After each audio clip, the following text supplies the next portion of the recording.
I'm here with my one and only co-host, my ride or die, MZ. How are you? Good. What's up, guys? So here's the question of the day. Have you ever been in a fight or in a workplace environment?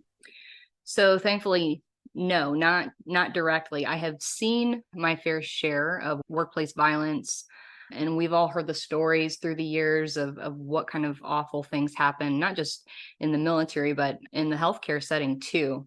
Happy to say I've not had a direct hand in any of that, but unfortunately have had a front row seat to it. Yeah, we've seen it in the news, right? What did we see?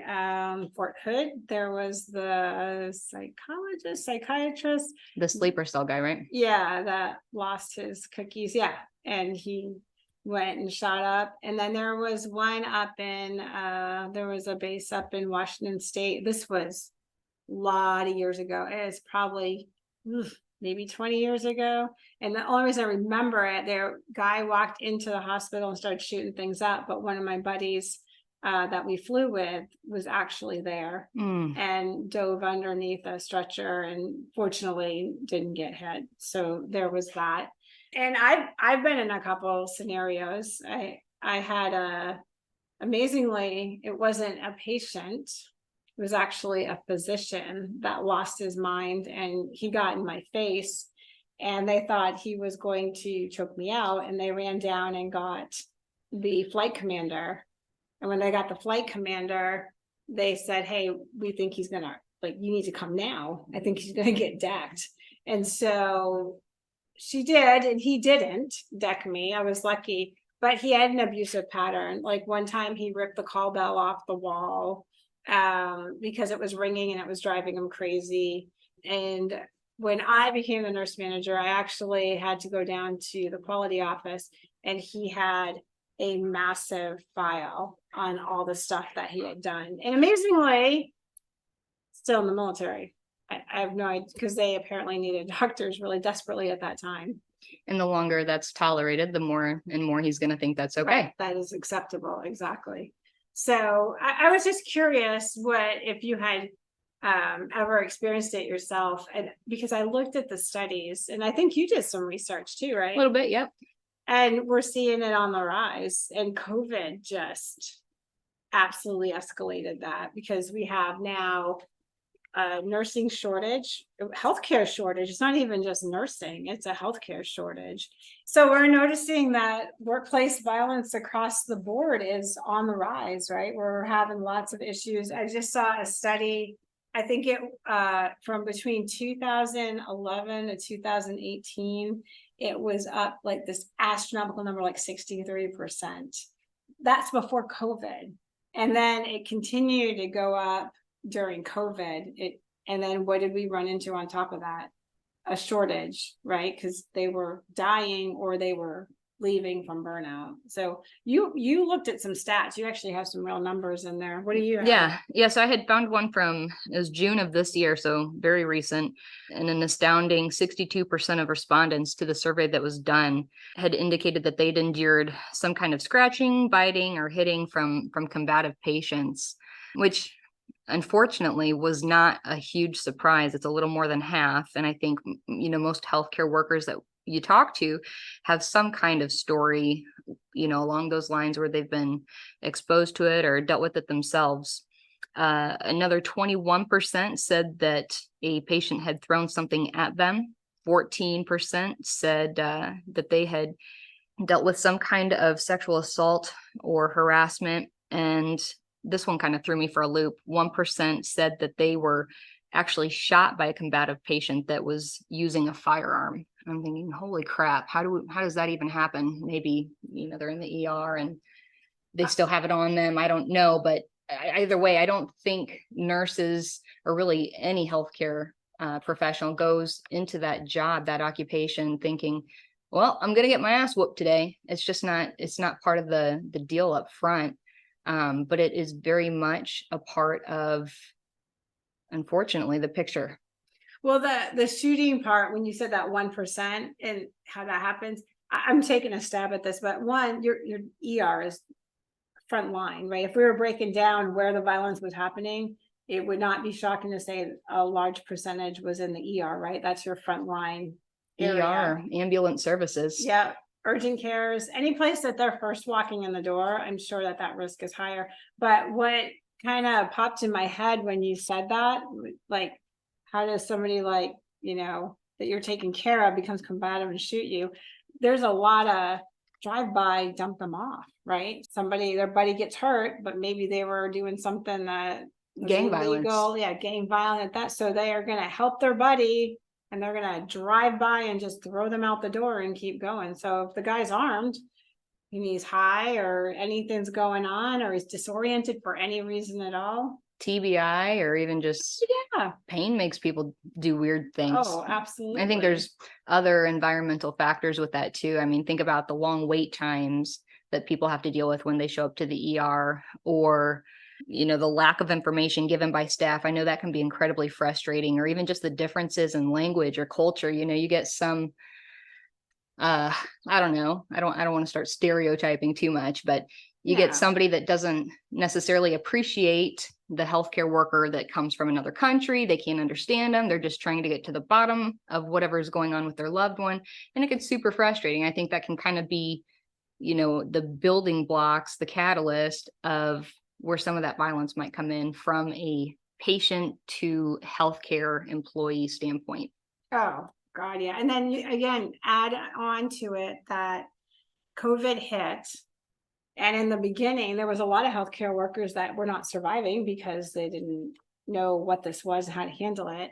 And then a lot of people don't realize, like, there were actually medical people that were getting furloughed during COVID because the people that they needed were specialized. So they needed people that knew how to run ventilators. So those RTs, like Leslie, were on the front lines.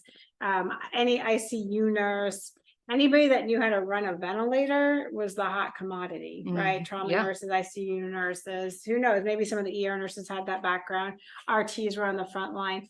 But if you took a postpartum nurse, she's not going to be needed if they actually diverted their OB to another place and became a COVID unit, then that nurse is not needed there at that time if they don't have any background. So yes, nurses were needed, and then they were fewer of them that they could utilize to the full capacity. So now there's less of them running a bigger ship, right? And so now there's more burnout. And so you see where it just kind of like proliferates. Like, I wonder, out of curiosity, because like I told you in the beginning, I had a doctor in my face. I couldn't find any research. I'm sure if I dug more, I would have found something, but the peer on peer violence, did something like that escalate during COVID? I would think it would be safe to say that it would, as people were tired. And when we say violence, maybe I'm being a little too specific, but any abuse against a person, verbal abuse, just blowing up at people, bullying, hazing. Yeah, and people are burnt out, and they don't have any tools in the toolbox anymore, and they don't have any more coping mechanisms. And so you just have to wonder if that was occurring and people were dealing with that on top of maybe patients. And I have to say, when we're talking about workplace violence, what I didn't see in the breakdown, which I'm sure it might have been there somewhere, was I've been in scenarios where, like, I got kicked in the face one time by a patient that got very agitated when the nurse had to give IV medications. Now, she already had an IV in place, but it was something about the nurse holding her hand, and she wasn't like rough or anything. She was just securing the hand to give the IV. And the woman would just like get very combative, and she was very disoriented because she had a subdermal hematoma. And so she was already very disoriented. So they said, hey, can you come in and put your hands on her feet just to keep her down so she doesn't twist and turn? And I said, sure. And just as I was getting my hands down, her foot came up and then clocked me right in the face. It wasn't intentional. The person was disoriented, much like people that get sundowners. Yep. Or people with Alzheimer's that are disoriented. Anybody that's disoriented for any reason, drugs, anything like that. TBI. Yeah. And so you could end up a victim or a survivor is a better term for it. It's workplace violence, but Yeah, there's different flavors for sure. There's the unintentional ones like that. yeah. Patient to professional, there's peer to peer, there's the totally random, shooting, like the active shooter Yeah. scenarios. It comes in all different types. But our responses still become very similar. If I know that I'm going to go work on a unit that has a lot of disoriented patients and they could respond anyway, you're going to be more cautious. You're going to be a little more protective, and make sure you're taking the right precautions. So it's still trauma to the mind, and it's still hard on us as it builds over the years. If you do that for years and years and years. But you're not going to walk into the NICU thinking you're going to get your ass whooped by your Right. patient like you would maybe in EMS or in the ER. You're going to be looking over your shoulder and who's in the room with me? What medications are they on? Why are they here? You're going to be thinking about a lot of things just based off of where you're at. Even a friend of mine was an ambulance. He was a paramedic and he worked up in St. Louis, and he was telling me if we came up on a scene and we got called to a scene because there was a shooting or somebody was in the alley, he goes, and there was no police presence. Scene not safe.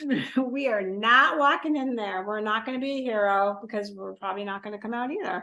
We're going to sit back, I mean, now those guys are kind of expecting it a little bit more because they're out in the field and they know the areas and they know the risky places and whatnot. But coming into your own environment, that in a hospital or in an urgent care clinic, they just sent it somebody from a shooting back in March, and they walked in and they shot 4 people.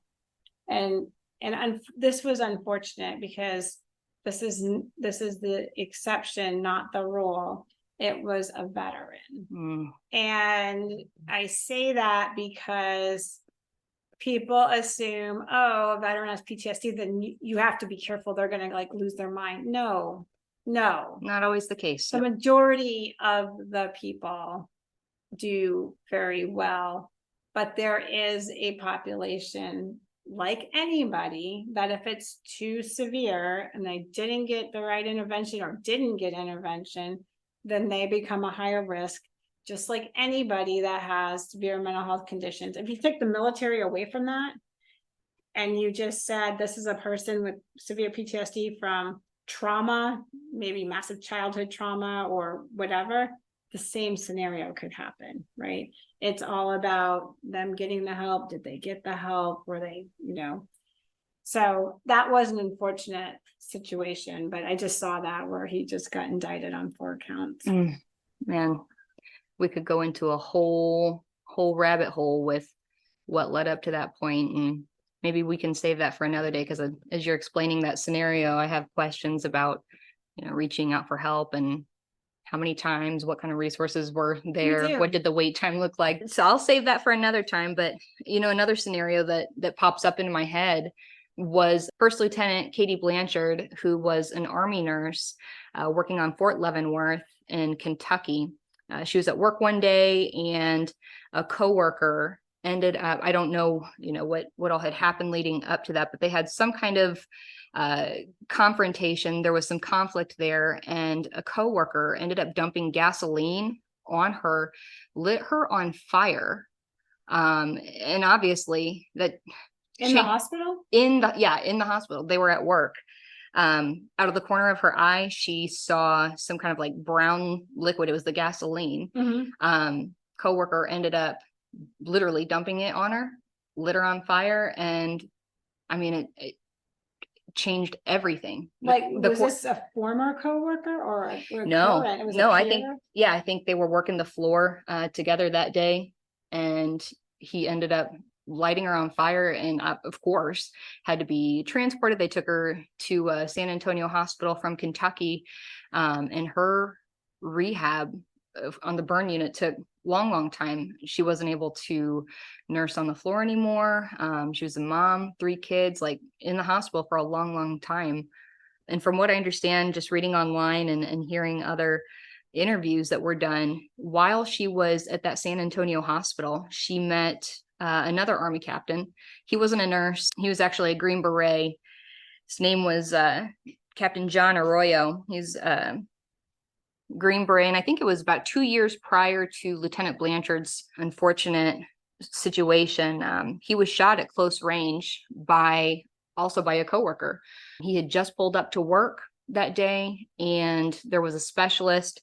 His name was Ivan Lopez. For whatever reason, he got it in his head that he was going to come to work and kill people that day. And damn, yeah, he at very close range shot Captain Arroyo right in the throat. The fact that he survived is just absolutely unreal. Oh God, yeah. With the location of the GSW, that's unreal. And he did it with a .45 caliber pistol, by the way. So he came to do some damage, and that's exactly what he did. After he shot Captain Arroyo, he ended up going into the shop, shot and killed another 3 people, and I believe wounded 15 others. So this whole workplace violence thing, it's not a one-off. It's not that only happens in movies, or that doesn't really happen. No, it's very real. There's names, faces, and this is all relatively recent stuff. Yeah, actually, I was reading this article here. I'm gonna pull it up, and actually they were talking about, they think that the numbers have risen to 75% of workplace assaults occurring in healthcare workplace. Again, confirming healthcare is the most unsafe job type in this country, even more than the police or military. That is wild. So that absolutely wild. Military and medical together, and I'm like, oh snap, what does that look like? Like, I couldn't find any research. I would have to dig pretty hard, but nothing was popping up as I looked through stuff. But now here's the other problem. They're already burnt out. People are tired. COVID just did a number on us. And again, this was on kevinmd.com, and I just happened to pull it up, and I was reading through it, and it's all linked. I mean, all his information is linked, but he said healthcare workers are now fleeing the violent and toxic workplace. 20% of the US healthcare workers, so that's 4 to 5 million workers, healthcare workers, have left healthcare over the last 2 years. Because they done tired. Yeah, they're tired of the BS. This isn't what they came to do. And yeah, and people are now, and they said the exodus continues, and the main reason is dangers of abuse, assault, and death among the predominant motivations, the risk of dying just because you show up for work. Yeah, like people are, like you said, like, you don't think you're going to go to work to take care of people to make them better and end up next to them or worse. Yeah, right. So people are like, yeah, you know, that just doesn't sound so great. And so now more and more doctors, nurses, RTs, all of them, you know, radiologists, all of them, that their families are now starting to fear them going to work. So now COVID's ripped through. We have less staff just by attrition, and some of it was death, right? Burned out. Now they're leaving on top of that. And now you've got skeleton crews running hospitals and clinics and urgent cares and all that stuff, and they're tired. And now you've got a whole medical community that has a certain expectation of healthcare, like they should get it in a normal amount of time, and they're not, right? It's taking a month or 2. And we all know the more specialized you get, the longer it takes to get the appointments, because there are fewer specialists that there are. And so now they're getting frustrated and tired, and maybe even clinically worse, right? Because they can't get in there in a normal amount of time. And so to me, I just don't see where this is going to end anytime soon. At least not well. No, I've heard you say before, right now is not the time to get sick. no, There's too much strain actually, on the system. exactly. So this guy went on to say, hospital stability is also increasingly affected by the rising violence and increased work exodus, right? They're showing that over, get this number, 630 US hospitals are at extreme risk of closure. So like That is just I just unreal. feel like it's a hamster on a wheel, Like there's one thing is just making something else worse, and this is impacting that, and that is impacting this. Well, it's all interconnected. And when you're talking about, all these people that left, what's that phrase people keep using, quiet quitting? Oh yeah, that was Yeah. that term, they're quiet quitting. Yeah. It makes me wonder, like, out of that population of people, how many have dealt with workplace violence and didn't report it? How many people have been silently suffering, just dealing with it, saying, well, I've got bills to pay and this is a means Right. to an end. Like, how many people didn't report, and from there too, why? It just kind of breaks my heart to see what's happening now. And again, this article was just kind of really intriguing to me. And they were saying that with this risk of hospital closures, right? 630 US hospitals, that is a lot. One of the chief reasons is because they have the inability to find enough doctors, nurses, or any mid-level staff to be able to bring them in. And then the facilities now, again, it's the whole tumbling effect. Facilities can't get the staff. So what do they start doing? They have to start closing some of these services. And now they can't get essential services that they need. And guess what happens? There's no cash flow. And when there's no cash flow, there's no place to pay people. And then there's no hospital. So, I mean, it just is starting to tumble. And it's terrifying. I mean, it really is terrifying to see what's happening. So in addition to that report that you read, we were able to find one that was specific to the DoD that I believe was from 2021. And it was kind of talking about the different kinds of interpersonal violence.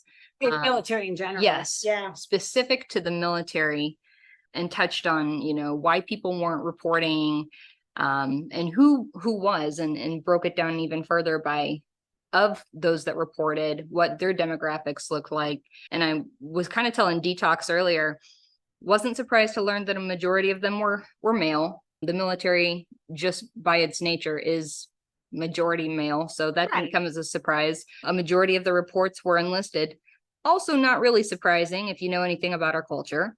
Not saying I agree or condone it, but just saying that didn't come as a big shocker. A majority were white, but what was surprising to me was, of those that had reported, a majority of them were E5 to E9. So these are people towards the later end of their career. Typically an E9 has been in for 20 some years. They've got tenure, they've got a whole lot to lose. Why the hell are they getting wrapped up in this stuff? Were they the ones being violent, or the ones that were were they the victims of violence? From, if I read it correctly, they were instigating. Yeah. So, I have a lot of thoughts on that one. When you're looking at military culture and rank, and now I'm going to preface it and say I knew a lot of good senior leaders. I mean, there are people that I would go to battle with in a heartbeat, but I also saw a very fair share of people trying to build little empires. Military is a great place for mini empire building.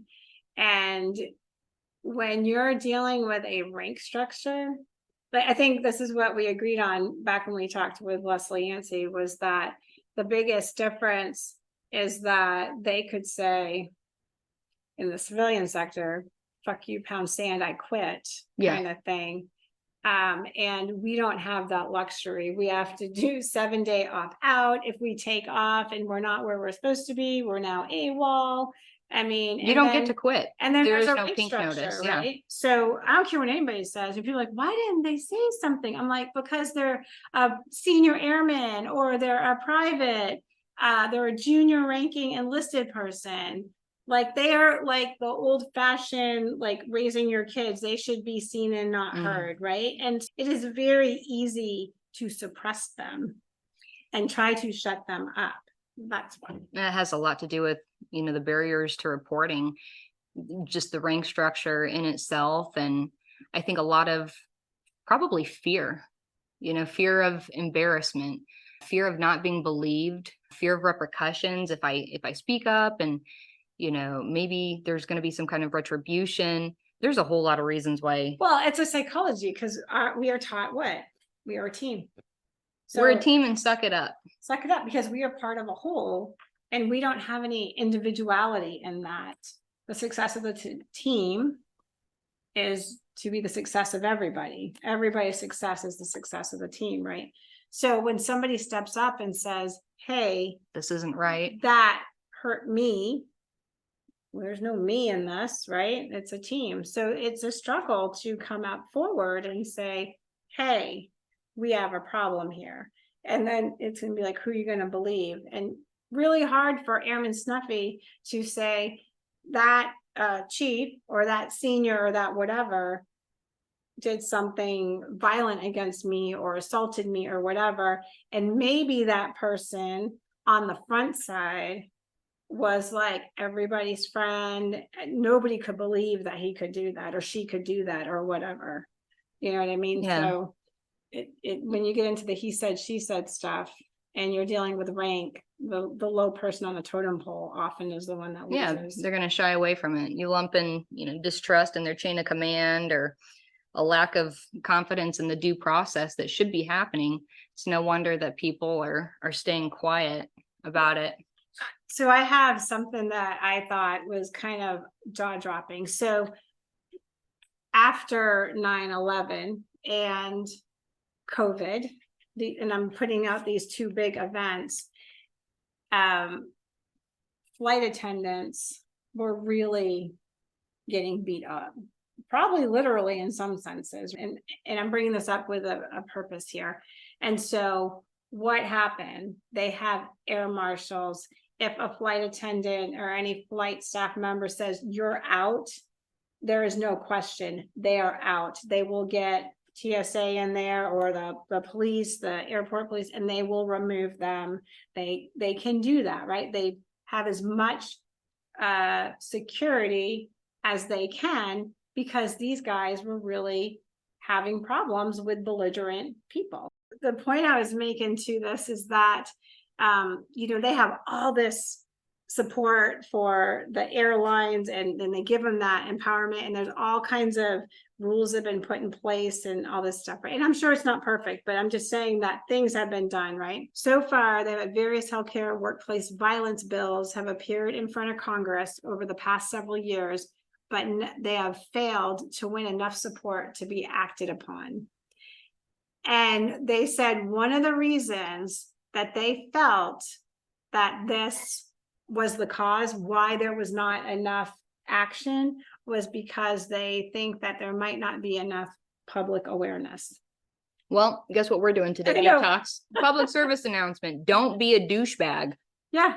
Seriously. And if maybe you're listening to this, you manage an office, you're a leader of any type. God, even if you're not, I don't care if you're low man on the totem pole, there's things you can do without pushing policies and being a politician that'll help your work section kind of combat what's going on. I don't care if you're military, civilian, whatever setting you happen to work in, just creating space for anybody that has experienced it, creating a culture of accountability. So if you see something, say something. And if you're in a power of authority to do something about it, you damn well should. I think we need a call to action. That's what we need to do. Are we throwing up the bat signal? We're throwing up the bullets to bedpan signal. Ours is, instead of a bat sign, it's a bedpan with bullet holes in it. I can dig it. I can dig it. So this is the call to action. If you have experienced or you have witnessed somebody, right, and been in a situation where you've witnessed workplace violence, email us. Coming Home Well is our parent podcast, and they are so kind to sponsor us and give us this platform. And you can say, hey, this happened to us. And we want to hear from you guys. I think if enough people write in and say, yeah, this crap happened to me, and we start putting this on the podcast, maybe we will make more awareness. Influence positive change. That's it. Are we influencers? By podcasting? Maybe. I don't know. Content creating. I don't know. I think it's therapeutic. It is therapeutic, because now I think back and I'm like, oh yeah, that happened. Oh yeah. And did I ever say anything? No. As a matter of fact, when the doctor got in my face, and I thought he was going to choke me out too, to be honest, I stood my ground. I met him Atta girl. eye to eye. I have no doubt there might have been a little pee running down my leg, but I was like, I was not going to back off. And when it was done, I was like, all right. Mama didn't raise no bitch. And she can be, but not that day. And so I held that ground, and I was like, yeah, but does it impact me? Yeah. You're thinking about it years later. Because every time this guy came around, I was assessing him. I had him down to a science. I knew his patterns. I knew that every 3 weeks is about when he would blow up again. So here I am breaking down him, right, to know when I think he's going to blow up.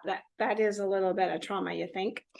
Did you have, just out of curiosity, did you have leadership that was approachable and invested enough in you to let you knock on their door and say, hey, this happened, and them take care of it? At that assignment, at that exact moment, no, because the flight commander and the chief nurse were both douchebags. But when they changed out, it was probably the best leadership and the best mentors I had. And if that same incident had happened like later, when the new leadership was in, I would have no problems. As a matter of fact, we did have another doctor, and he was verbally abusive to the staff, to the point where our staff would ask me to go work labor and delivery so they didn't have to, because we worked all postpartum and labor and delivery and all of it. And so they'd be like, can you go work over there? Dr. So-and-so is working today. And these people loved labor and delivery. They loved working over there. And I'm all like, okay. And so I would go over, and he did not like me, but he really hit the peak when I got a phone call at 2 a.m, because they had a delivery. They were trying to do their paperwork. He had left, and he didn't write down all the info that they needed to close out the paperwork. So they said, hey, can you page him? He just left to go home. Can you page him and get, estimated blood loss and stuff like that? They called you at 2 o'clock to make No, not for that. They called him. Oh, okay. Right. What happened next? The tech made the phone call or put a page into him, and he called back, and the tech happened to pick the phone up, and the first words out of his mouth were, "This better be fucking good." That was his first comment. Then I got the phone call. Then I got a phone call at 2 a.m. going, ma'am, we have a problem. Like, they had finally had it. And so that resulted in me going to the chief doc and nurse and saying, if something is not done, come get your boy. I am going to hold him on UCMJ charges. And for the civilian world, that's like our legal route, that the uniformed code of military justice. And so that one incident was the cherry behind 100 other of them. I mean, he was verbally abusive to people and to his patients. I watched him walk in a room. And no joke, the woman had been laboring. She wasn't progressing. He walked in at 6, 7 in the morning, grabbed a glove, put it on, did not say hello to anybody, husband, wife, me, nobody, picks the sheet up and checks her. That's sexual assault, brother. I don't care if you're a doc. I thought the husband was going to come up over the bed, and he walked out and he's like, you need a C-section. The problem I was in was that baby was starting to get in distress and needed the C-section. And was he decelling? Yeah, he was having problems, and we had to get the baby out. And so it was a nightmare, absolute nightmare. That's not even just like poor healthcare. That's just being a crappy human. 2 incidences, and I could list out a ton more. And that behavior was tolerated for a long time by the staff there, until they were like, we can't do this anymore. We're afraid to work with him. It was really, really bad. Now that we talk about it, I'm like, oh yeah, all these thoughts come up. I'm like, there was a lot that happened, and then we have that's like day-to-day stuff. we ourselves as military medical have deployment where we are expecting and we are constantly under the threat of getting bombed or shot or anything, depending on what you're doing and where Occupational you're hazard, going. high stress. Mhm. So we are already, that is where we expect it, not in Garrison, not No. back home, not back home. That is supposed to be a safe place, but yet here we are, right, dealing with things like this. And it is prevalent everywhere. Yeah. So we want to hear from you guys. Honestly, we really want to hear from you guys. Yeah. Why not? How do they say it? Viva la revolution. Is that it? I don't know. My French is rusty. The only other thing I would tack on is if you happen to be listening and are currently experiencing any of what we've discussed or have experienced, first thing you need to do is call them out on their shit. Tell a boss, tell a leader, HR, your patient advocate, chief nurse, tell your mama, I don't know, tell somebody so that you can get out of that situation and that behavior can be addressed, because you don't deserve that and it's not healthy. Say something. And even if it's not happening to you directly and you see it happening in your work section, grow a pair and say something, please. And then write in and tell us about it. Yeah. And if it's happening, you know, if you have a patient encounter, because it happens, you know, please make sure you do your best to keep yourself safe first. If you're a coworker and you're seeing it, protect your coworkers, because it's not going to do any good to have a harmed or worse coworker. Yeah. They have to be protected, and we have to do better at this. And we're in a very critical situation right now. I think I saw some research that was saying that between now and 2030, now that's only 7 years away, we are at risk at being at 500,000 short in healthcare workers. If that doesn't terrify you, it should. Yeah, it should. It should. That's what we got for today. So if you're advocating and you want to get the word out, because apparently we need a hell of a lot more public awareness, so let's do it. Then let us know. We are all about having a good conversation, and we like to get gritty. We're not here for your proper CEU presentation. We want to know the real deal, and that includes if you swear, we're fine with that too. Don't worry, I have a stack of what do they call them? Hurt feeling reports. Oh yes. We stopped using those, so I forgot what they were called for a minute. Hurt feeling reports, yes. We hope you guys have an awesome week, and peace out. Bye guys.